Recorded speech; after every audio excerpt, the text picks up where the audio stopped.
뉴스 속 경제 이슈는 더 쉽고 깊게, 최신 고용 동향은 더 빠르게 전해드리는 고용브리핑 365 시간입니다. 박상류 기자와 함께합니다. 안녕하세요. 예, 안녕하십니까. 네, 오늘은 어떤 이슈입니까? 요즘 정말 하루하루 알 수 없는 요즘입니다. 코로나19 확산세가 좀 잡혀가고 있다 싶더니 거리 두기도 이제 풀릴 것 같다가 어느 날 180도 지금 달라진 이 감염 추이에 코로나가 재확산하고 있다. 거리 두기까지 미룬다. 이렇게 뉴스까지 180도 달라지고 있습니다. 상황이 이렇다 보니까 매출 훈풍을 기대했던 산업계도 또다시 셧다운 공포에 시달리고 있습니다. 오늘 이슈픽에서 다뤄보겠습니다. 네, 하루 확진자 수가 국내에서 첫 확진자가 나온 이후에 계속해서 최대치를 보이고 있다. 이런 뉴스를 계속 전하기도 했는데 예. 조금 주춤하나 싶더니 어느 순간 다시 재확산 기로에 선 것 같아요. 그렇습니다. 정부는 지금의 상황을 이 4차 대유행의 초입으로 규정을 하고 확산세를 꺾기 위한 대책을 내놓고 있습니다. 확진 상황 수도권, 그 가운데서도 특히 서울이 지금 가장 심각합니다. 이런 가운데 유통가에서도 코로나19 집단 감염이 발생해서 문을 닫는 일이 속출하고 있습니다. 네, 서울의 한 대형 백화점에서 집단 감염이 확인이 돼서 주말 영업을 포기하고 문을 닫는 초강수까지 뒀죠. 네, 그렇습니다. 현대백화점 무역센터점발 집단 감염이 시작이 된 게 지난 4일입니다. 백화점 지하 1층 식품관에서 일하는 직원 2명이 처음 확진 판정을 받은 이후에 이게 집단 감염으로 번진 겁니다.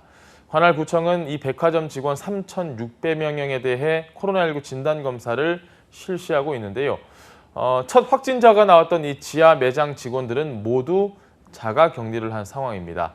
문제는 19만 명에 달하는 방문자입니다. 관할구청은 지난달 26일부터 그제까지 해당 백화점을 방문한 시민들에게 재난 문자를 보냈는데 정확한 방문자는 아직까지 파악되지 않고 있습니다. 일단은 진단검사를 받아달라 이렇게 권고 및 요청을 한 상황입니다. 네, 아무래도 대형 유통센터다 보니까 하루만 문을 닫아도 영업 손실이 정말 클 것 같거든요. 네, 그렇습니다. 지금 경제적으로 좀 저희가 살펴보면요. 유통업계에 따르면 강남권에 위치한 이 백화점 같은 경우에는 평일 한 20억에서 30억 원, 주말에는 50억 원 수준의 매출을 올린다고 합니다. 현대백화점 무역센터점은 이번 일주일간 휴업으로 200억 원 이상 추정치입니다. 200억 원 이상의 매출 손실을 볼 것으로 보이는데 앞서 롯데백화점 잠실점도 코로나19 여파로 지난 6일 한 매장이 영업을 중단했고요. 또 영등포점의 한 매장도 폐쇄된 바 있습니다.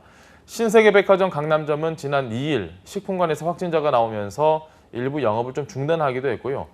상황이 이렇다 보니까 올 들어 보복 소비 여파로 매출이 증가해서 미소를 잠깐이라도 짓는 것처럼 보였던 백화점 업계, 이 코로나19 4차 대유행의 망연자실한 분위기입니다. 네, 맞습니다. 이 코로나19로 억눌려 있던 소비 욕구가 보복 소비로 이어지면서 백화점 매출이 급등세였잖아요.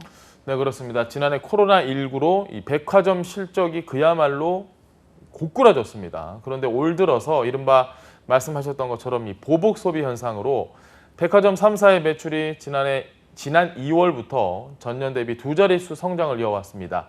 산업통상자원부에 따르면 지난 5월 백화점 3사의 매출은 전년 대비 19.1% 증가했고요. 같은 기간 대형마트 5.6%, 편의점도 4.6% 증가했습니다. 하지만 이런 회복세도 아주 잠깐이었습니다. 이번 코로나19 재확산으로 또다시 깊은 고민에 빠진 상황입니다. 네, 일단 뭐 저만 해도 물론 코로나19 이전에도 집에 있는 걸 좋아하긴 했지만 어쨌든 이번 이렇게 코로나가 터지고 나서 모든 약속을 취소를 하고 정말 말 그대로 집콕을 이어가고 있거든요. 저뿐만 아니라 많은 사람들이 이렇게 나가지 않는 분들이 많을 것 같은데 당장 이렇게 소비가 회복되기는 어렵지 않을까 싶어요. 요즘 뭐 말씀하신 것처럼 저도 약속 다 취소하고요. 방송 보시는 분들도 아마 약속 대부분 취소하셨을 겁니다. 네. 이 식품업계뿐만 아니고 또 유통가뿐만 아니고 여행, 항공업계까지 그야말로 모두가 초비상입니다. 코로나19 4차 대유행 공포가 확산하면서 그 근근히 버텨왔던 이 여행업계가 줄폐업 위기를 다시 맞았습니다. 간신히 백신 효과로 살아나나 싶었던 이 기대가 그대로 물거품이 된 셈입니다. 트래블 버블이 이달부터 본격 추진되지만 주수요층인 3040의 백신 접종 상황을 감안해 볼 때 당장 수요 회복을 기대하기는 좀 힘들기도 하고요. 20만 원이나 하는 이 유전자 증폭 검사를 출국 전후로 2번이나 받아야 한다는 점도 여행을 떠나려는 사람들에겐 걸림돌로 작용하고 있습니다. 네, 이 항공업계도 코로나19가 장기화되면서 탈출구를 찾기 위해서 사업을 다각화하는 그런 시점이었는데 회복하는 게 쉽지 않을 것 같아요. 여행 찾는 사람 없다 보니까 어떻게든 먹고 살아야 되잖아요. 그래서 항공업계 또한 이 화물 사업으로 그 손실을 조금 상쇄하고 있는 대한항공 그리고 아시아나항공을 제외하면 더 이상은 버틸 여력이 없는 상황입니다.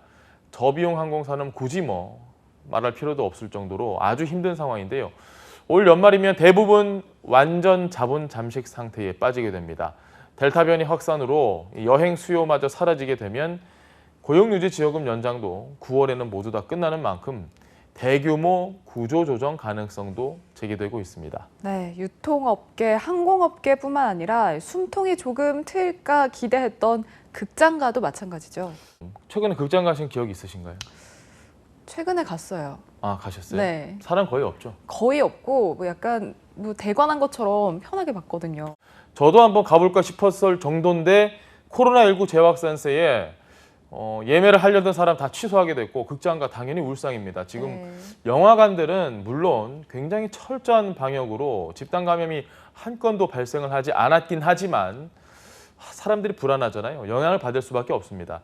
언제쯤 이런 재확산세가 꺾이고 또 극장에서 코로나19로 우울했던 이 기분을 마음 놓고 해소할 수 있는 여건이 조성될지 참 답답한 상황인데요. 4차 대유행 가능성이 커지면서 한계 상황에 직면한 기업들의 시름 더욱 깊어질 수밖에 없는 상황입니다. 네, 사실 지금 상황이 좀 무서운 이유가 수도권에서 델타 변이 바이러스 감염자가 늘어서잖아요. 네, 맞습니다. 젊은 층에서 지금 많이 나오고 있는데요. 네. 20, 30대가 이 델타 변이에 가장 많이 감염된 것으로 파악이 됩니다. 전문가들은 백신 접종률이 낮은 젊은 층을 중심으로 이 델타 변이가 더 확산하게 된다면 이전과는 비교할 수 없을 정도의 규모의 이 대유행이 벌어질 수 있다고 우려하고 있습니다.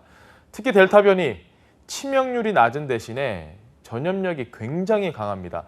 델타 변이는 발열과 또 미각 상실 등 기존에 알려진 코로나19 증상과 조금 다르게 감기로 착각하기 쉬운 두통, 콧물 등의 증상이 나타난다고 하니까요.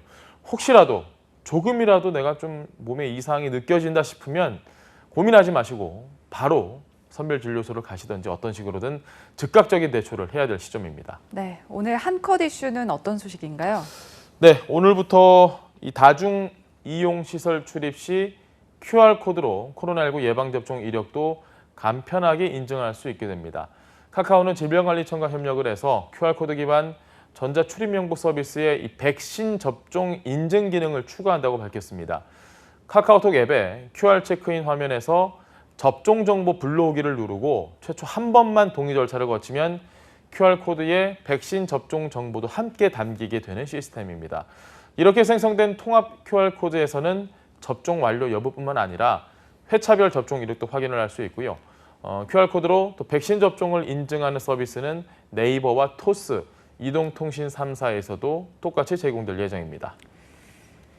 나 하나쯤은 괜찮겠지. 잠시 방심하는 사이에 코로나19 확산이 더 빨라지고 있습니다. 다시 방역에 최선을 다해야 할 때라는 생각이 듭니다. 오늘도 박상률 기자와 함께했습니다. 고맙습니다. 네, 고맙습니다. 지금까지 고용브리핑 365였습니다.